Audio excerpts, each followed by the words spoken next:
This is a little bit of what I learned building the TT Furious Tourbillon movement from Maker World. It proved to be a little bit challenging, so this is some information about what I learned along the way. And maybe it'll help someone else get it tuned and running properly. What we're looking at right now is the balance wheel mechanism. This is the hardest part to get tuned correctly. There's a bunch of things that can go wrong here. What you want to look for is just make sure this thing's not wobbling. The press fit didn't work very well for me. In the end, I had to super glue the wheel onto the balance shaft just to keep that wobble down. Otherwise, what happens is it loses energy flopping around during the rotation, and it doesn't oscillate very well. The way I lined this up, the balance shaft to the wheel and the spoke here ends alongside this gray part where the spring goes in. And what you want to do is just make sure the spring, when it stops moving, it lands somewhere close to the center of this gray area. It's a plastic spring, so it won't work very well most of the time. It'll land somewhere in this range. If you're noticing it's landing a whole lot off to the one side, you might want to adjust this post a little bit, either by rotating it clockwise or counterclockwise, or by loosening the screw and moving it along the slot. So what the balance wheel, balance shaft combination is doing, connected to the spring, is oscillating around this fork.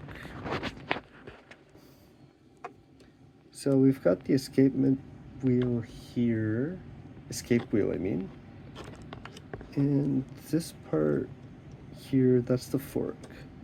You can see how manually manipulating it, that affects the balance wheel.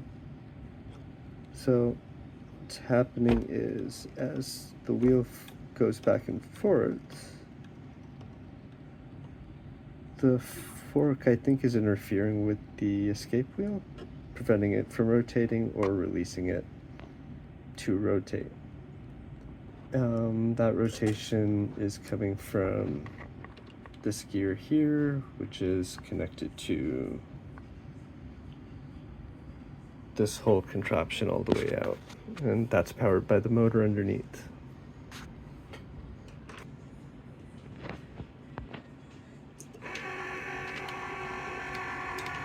You can see that flipping back and forth. It's reasonably balanced.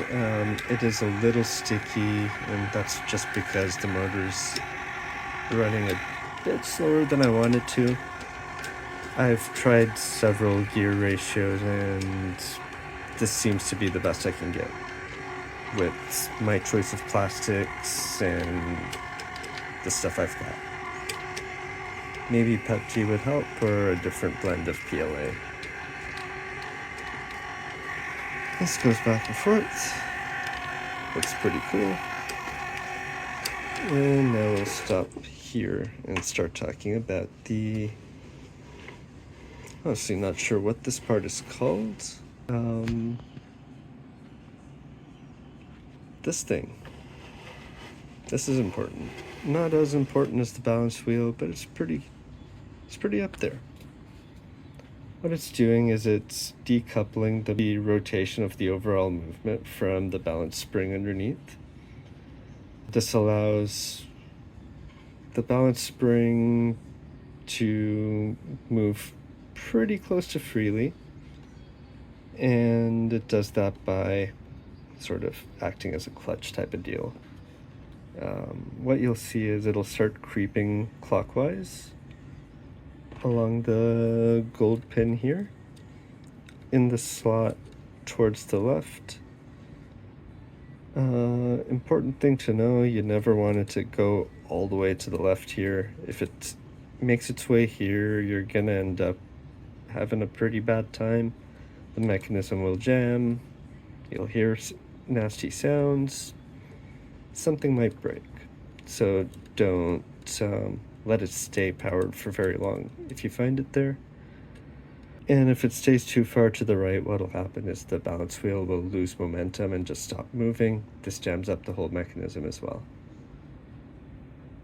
If you don't want to change gear ratios, what I would probably do first is just adjust the tension of this mechanism. What you can do is remove this screw up here very carefully, lift up this whole hat from above and rotate it into the next slot over or the next one over. That might make a difference, helping it either tick faster or tick slower depending on what your needs are. This seems to be what works best for this one. Let's turn it on again. You see it kind of catch, and what you'll see here,